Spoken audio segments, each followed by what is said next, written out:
Edan, jalan Edan panjang woi, kata kasih aja mah.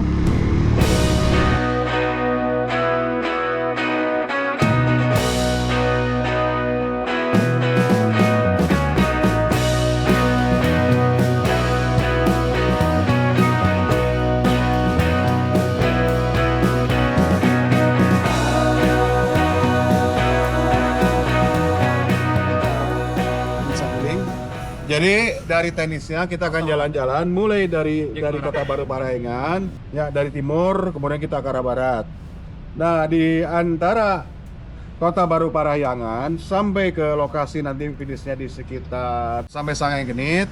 Ini lokasi ini ada beberapa titik yang akan kita kunjungi ya. Kita akan start dari sini. Kemudian panjang dari rute lintasan ini kurang lebih adalah sebenarnya 23 km lah. Kalau ini 18 plus untuk masuk ke Sanggenit. Lokasi yang kita kunjungi hari ini ada 1, 2, 3, ada 4 lokasi. 4 lokasi yang berkaitan dengan peristiwa bumi di sini, di dalam ini.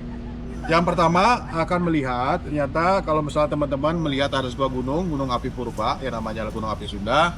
Ternyata produknya itu atau hasil kegiatan letusan itu ada terdapat di sekitar lokasinya itu di daerah Cigintung.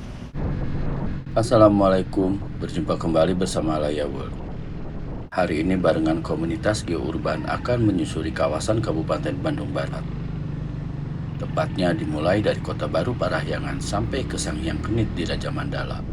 Kota Baru Parahyangan sebuah kota mandiri yang berdiri di atas landscape yang menyimpan jejak panjang sejarah geologi. Tersimpan bukti sisa letusan Gunung Sunda Purba. Ujung Sumbing di Desa Jaya Mekar. Iya batu kangge coet ya Pak. Oh. Ya mangga Pak. Buat kalian yang sering lewat jalan Cirende Binakarya, sekarang kita kasih tahu jejak letusan Gunung Sunda Purba tersebut. Jadi lokasi ini namanya daerah Cigintung. Jadi kalau teman-teman tadi kan berangkat dari Kota Baru Parahyangan, ya terus naik turun jalanannya. Nah itu menandakan bahwa kita itu adalah memotong perbukitan.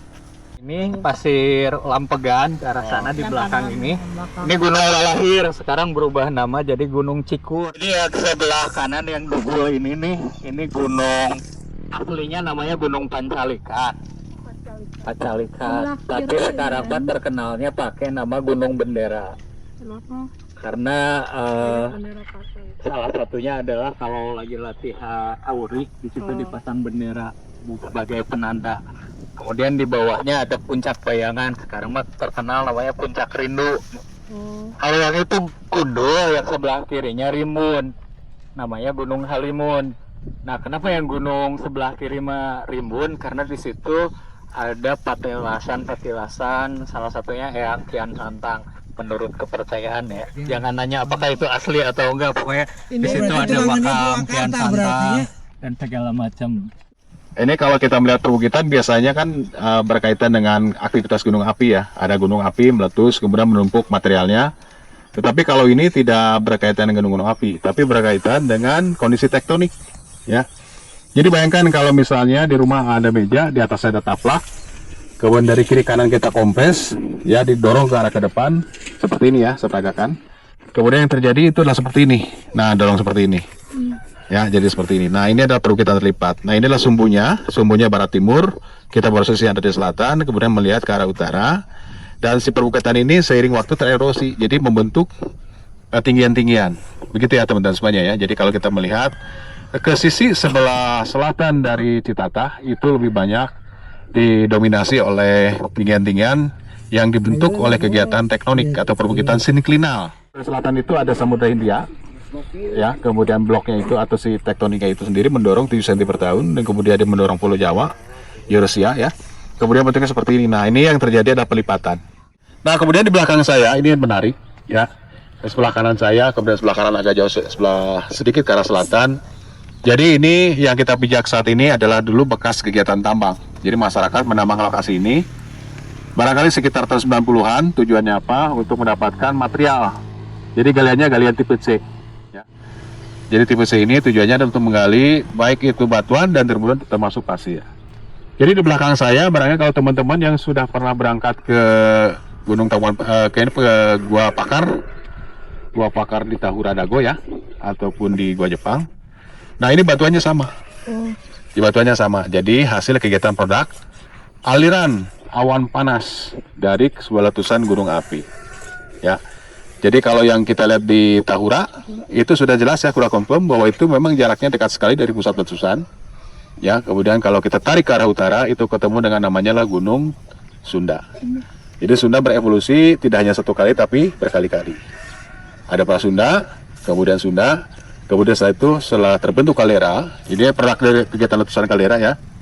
Kemudian setelah itu terbentuk yang namanya adalah endapan awan panas. Ketika dia meletus, kemudian yang menghasilkan produknya adalah awan panas, yaitu gas ya. Gas panas itu sampai sekitar 1000 derajat ya. Kemudian ini termasuk ada abunya juga, ada kerikil, kerakal, ya bongkah, bom gunung api dan segala macam kumpul semua di sini. Kemudian namanya dia mengalir mengikuti lereng dengan kondisi panas, kemudian diendapkan. Jadi endapan sebetulnya endapan awan panas. Buktinya apa? Ya buktinya apa? Buktinya adalah bentuknya seperti ini batuannya. Jadi kalau kita cek ke sana, ya kita raba, ada yang kerikil sebetulnya lapilian ya, ada lapili yang ukurannya butir, kerikil kerakal, kemudian ada tuf yang lebih halus ya. Jadi kalau di gunung api itu yang meletus itu ada dua material dikelontarkan. Satu itu sifatnya adalah material padat ya, baik itu bom gunung api, piroklastik ya, abu ya, terus kemudian termasuk kerikil kerakal. Dan berikutnya itu adalah yang sifatnya lebih asam, yaitu produknya adalah batu apung. Jadi kalau teman-teman semuanya ketemu dengan batu apung di suatu tempat yang mendekati gunung api, menandakan gunung api itu meletus dengan ukuran sangat besar sekali. Kelasnya adalah kelas letusannya eksplosif. Ya, jadi kalau ketemu di gunung-gunung dengan batu apung atau sebutnya pamis mengendap ya di sekitar tebing seperti ini, dan dikatakan bahwa ini adalah sebutnya adalah ignited atau endapan awan panas. Jadi didominasi oleh pamis atau didominasi oleh batu apung. Begitu ya teman-teman. Jadi kalau kita melihat di alam, ada yang terlihat jelas seperti ini, sebutnya adalah singkapan. Begitu ya teman-teman semuanya. Jadi singkapan ini sebelah kanan saya ini terlihat ada ukurannya itu macam-macam ya, ada kerikil, kerakal, kemudian juga ada yang butir ya, lebih halus, ada abunya juga. Jadi ini tebal sekali. Kalau misalnya terjadi seperti kue lapis, berlapis-lapis, itu menandakan dari fase letusan. Tetapi kalau tebal seperti ini, jadi bisa jadi ini sebuah event, satu kejadian. Bisa dibayangkan ya, sebuah gunung api meletus dengan sangat dahsyat sekali, dan kemudian awan panasnya melontar ke arah mana-mana, termasuk ke Tahura, kemudian ke daerah Cigintung ini, dan kemudian sedikit ke arah Cikande ke sana. Jadi menandakan bahwa ini memang ukurannya besar. Ini yang tebing ini, yang terlihat ini. Kalau kita detailkan itu ukurannya macam-macam, ya kerikil, kerakal. Nah, ketika gunung meletus itu ada yang dilontarkan ke udara, kemudian mengendap, ada yang mengalir, ya ada piroklastik flow. Itu piroklastik flow itu seperti ini ya, dia mengalir dari puncak letusan, kemudian dirubuh, kemudian terbentuk namanya adalah abu ya, abu, kemudian kerikil, kerakal, dan kemudian dia itu mengalir mengikuti lereng, dan sering waktu akan mengendap seperti ini, ya tampak seperti bagian belakang saya. Dan kemudian semakin jauh jaraknya dari pusat letusan, dia akan menjadi semakin halus, gitu ya, akan semakin halus. Nah ini dilihat di belakang kita, ciri-cirinya apa? Kalau misal dia itu adalah aliran, ya, kemudian cara pengendapan atau sortasinya itu adalah buruk atau tidak baik. Jadi ada ukuran besar, kecil, itu tidak teratur. Tapi kalau jatuhan kan sama seperti tepung ya, kalau dijatuhkan yang kasar dulu yang jatuh duluan, kemudian dia berlapis sampai ke atas, semakin halus ya, semakin halus. Seperti itu, nah itu adalah jatuhan. Tapi kalau kita lihat, nah dari atas kemudian tarik ke bawah, kan di atas lebih halus ya. Di atasnya lebih halus, ke bawahnya lebih kasar. Jadi menandakan bahwa ini adalah salah satu bentuk jatuhan.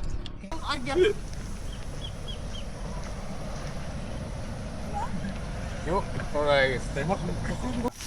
nah ini teman-teman semuanya, kalau dilihat sini, kalau tadi kan ada dua secara mekanisme pengendapannya. Saya itu dengan aliran ya, jadi gunung meletus, kemudian dia itu mengalir mengikuti lereng, gitu ya, itu satu ya. Nah cirinya kalau dia aliran, ya kalau cirinya dia itu aliran itu, ukuran itu kan ada yang kasar, kemudian ada yang halus, ada warna terang. Jadi menandakan bahwa ini batuannya itu batuan ya sifatnya lebih asam, biasa seperti itu. Dan kemudian ini menandakan ciri bahwa sebuah gunung api itu meletus dengan cara eksplosif. Nah itu batu apung ya.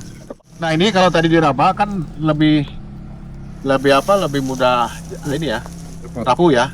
Sedangkan kalau yang kita ke Tahura kan lebih keras ya.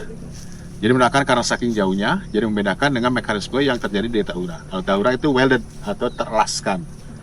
Kalau ini kan masih terkonsolidasi tapi masih buruk. Artinya masih mudah untuk erosi.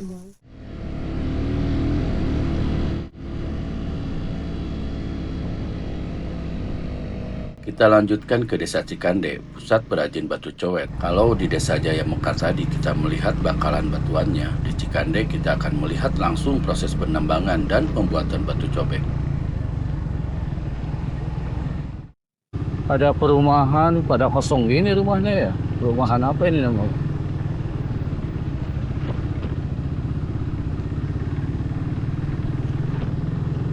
Bentang alam ini kini sedang mengalami perubahan besar. Lahan-lahan yang dulunya berupa perbukitan dan ladang kini telah banyak dikuasai oleh pengembang, di mana proses pemotongan bukit cut and fill dilakukan untuk meratakan lahan demi pembangunan perumahan, jalan, dan fasilitas kota. Dalam perspektif geologi, ini berarti mengubah bentuk bentang alam yang terbentuk selama ribuan hingga jutaan tahun. Jika kalian melihat papan warna merah di kiri kanan jalan sebagai pengumuman penguasaan lahan.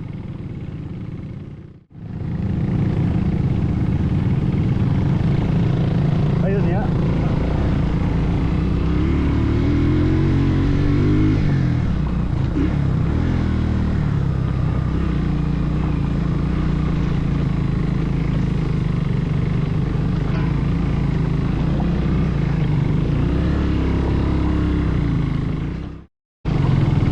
Tapi iraha ya teh jalan kieu. Panjang geuningan.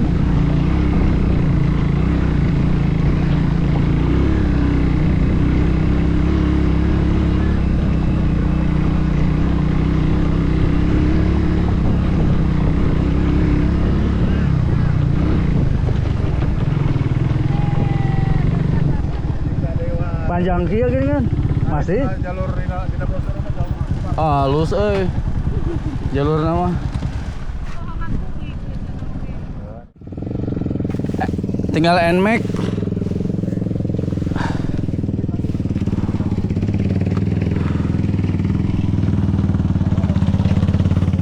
Nah, gunung ini tidak terbentuk dalam kondisi hasil kegiatan letusan gunung api, tetapi terbentuk dari kegiatan tektonik tadi. Jadi kalau kita lihat kan juga memanjangnya, punggungan tuh memanjangnya gitu.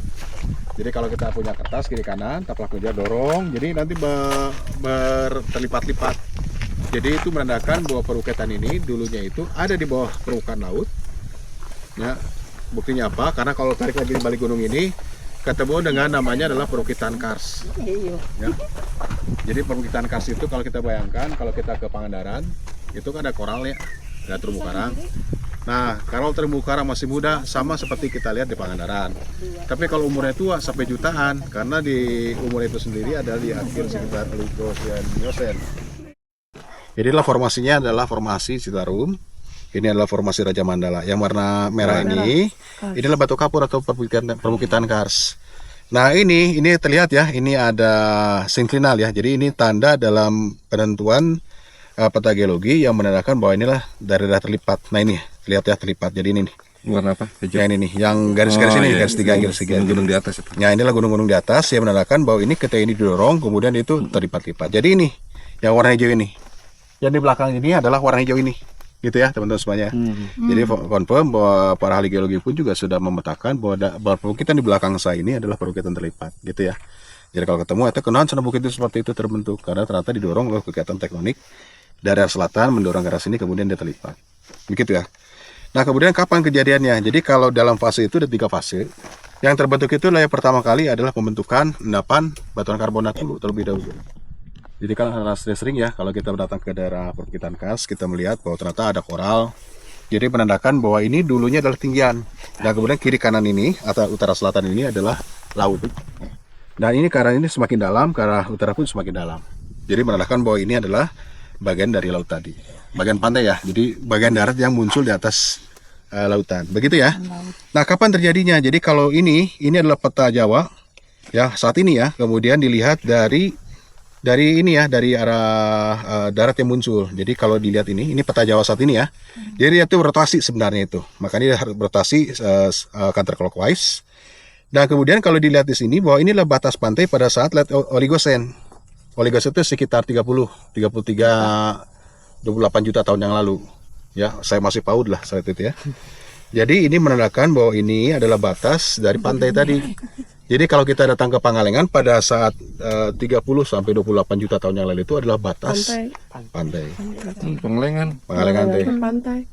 Canggung amat. Ya. Gitu ya, ini terbentuknya seperti itu.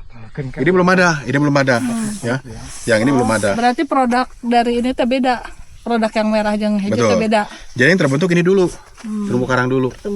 Terumbu Karang muncul, setelah terumbu karang, kemudian setelah itu regresi lagi, dan kemudian ini ada yang masuk ke dalam dari kegiatan tektonik yang ada di bagian selatan. Nah, kemudian muncullah gunung api. Jadi setelah ini selesai, kemudian muncul gunung api di bawah laut. Kan saya baca inilah gunung api yang umur 20 juta. Nah, ini yang menyumbang material diendapkan di sini. Bayang ya, jadi ini bayangkan bahwa dulu itu sebagian besar ke arah Jawa Tengah, Jawa Timur itu masih di bawah permukaan laut. Jadi yang muncul itu hanya sebagian besar di ini ya, di daerah saat ini berarti di daerah Citata pada zaman dalam. Bayangkan bahwa apa yang terjadi dengan Citata itu ada 3 fase. Fase pengendapan batu karbonat dulu, ya 30 sampai 20 juta. Kemudian fase berikutnya adalah fase ini ya, pengendapan. Yang ini yang kita lihat nanti tuh di depan ini sama di belakang, fasenya adalah formasi Sedarum. Ini adalah bukti dari endapan laut dalam. Nah, buktinya di mana? Nanti di tempat Soet. Kita akan tanya ke si Bapak, Pak, apakah betul batu ini batu endapan laut dalam? Si Bapak mungkin saya tidak paham gitu ya. Iya. Ngerti, jangan naon itu maksudnya gitu ya. Paham. Ya, kita cek ternyata itulah produk dari kegiatan endapan laut dalam. Jadi ada lempung, ada pasir yang digunakan sebagai Soet. Kemudian fase terakhir itulah kegiatan letusan gunung api. Jadi kalau buat teman-teman yang pernah ke Gua Pawon, kalau teman-teman pernah ke Gua Pawon, nah itu yang endapan yang ada di Gua Pawon itu menutupi sebagian besar individu yang digali sampai kedalaman 12 meter. Itu endapan dari vulkan. Oh, ini tempat yang lagi hit sekarang teh, KBP teh. Bukit ini nih. Panas oke gini kan.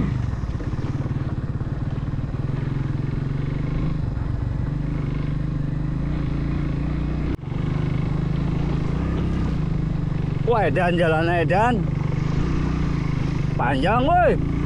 Asa kasih hayai mah. Wah, Kota Baru pada tanahnya punya Kota Baru sampai sini. Plang-plang Kota Baru Parahyangan.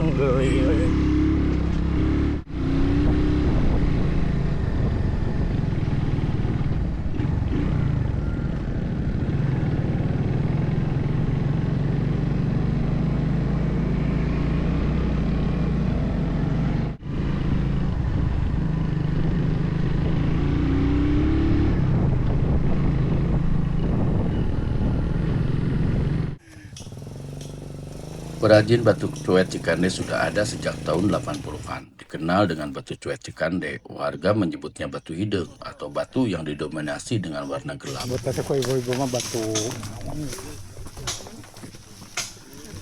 Jadi lokasi ini adalah penambangan batu untuk pembuatan coet. Coet yang ada di dapur kalian mungkin berasal dari sini. Jadi kalau ciri batu pasir itu dia seragam, kira-kira. Nah, kemudian dia berselang-seling. Nah, ya sekarang perhatikan ya. Ini kenapa kok tidak garis lurus? Ya, ini kenapa kok tidak garis lurus? Jadi menandakan bahwa ini pada saat laut dalam ya. Ini diendapkan satu lapis. Itu berlapis-lapis.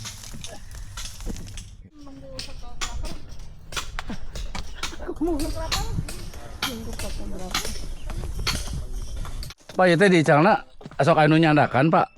Kata napi bandarna aya nyana ka dieu. Dilembutkeun deui nya. Oh, dilembutkeun deui teh Pak nya.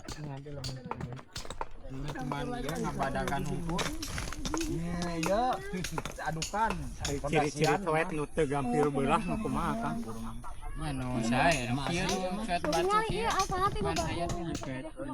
Saya berada di lokasi tambang warga lokal di daerah Legok Muncang, Desa Cikande. Jadi atau ada di sebelah selatan ya dari perbukitan Kasitata. Nah, yang menarik itu di belakang saya ini ada ini ya, ada batuan sedimen yang diperkirakan inilah miliknya formasi Citarum yang disusun oleh batu lanau, batu pasir ya, selang-seling.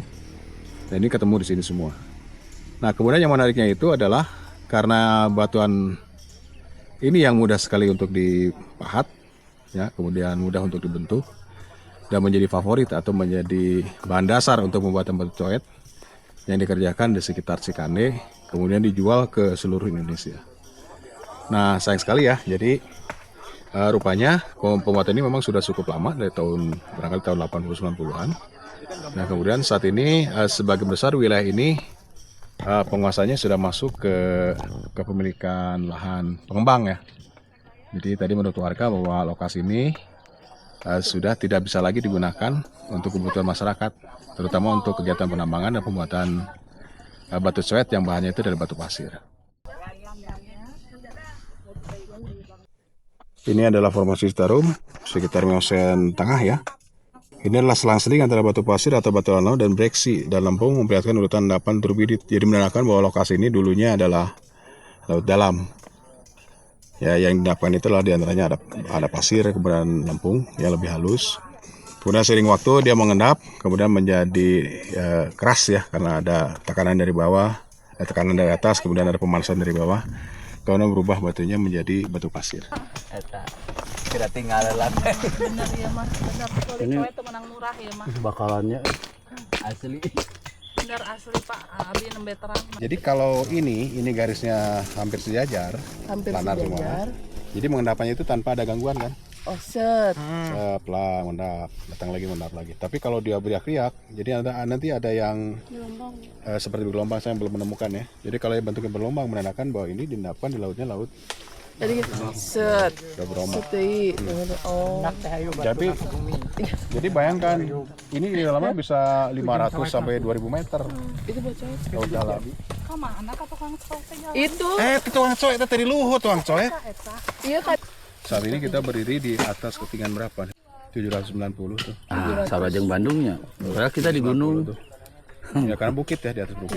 Padahal di atas bukit tapi sama Jadi dengan bayangkan dulu di bawah kedalaman 1000 meter sampai 1500. Kemudian karena tektonik tadi diendapkan jadi batu, kemudian naik ke luhur gitu. Makanya dia musuh begini, dia naik ke atas. Namun sekarang, sebagian besar wilayah ini sudah masuk ke dalam penguasaan pengembang perumahan. Menurut perajin dan warga yang tinggal di sana, kurang dari 2 tahun mereka akan meninggalkan tempat ini. Bu nggak hawu di dia bu, nggak hawu. Hari cai mas saya bu. Halo dok ya untuk selesai. Hujan wangi gitu. Bu itu patokan yang naon bu? Kota Baru nu PT. Ari ibu ge tanah PT berarti atau napi tanah desa kawitna ieu kapungkur. Tanah desa digaleuh. Ibu kebagian? Oh kebagian ibu ge. Oh. Ibu rencana ngalih ke mana? Tahun sabra saurna bu kedah ngalih ieu? Oh.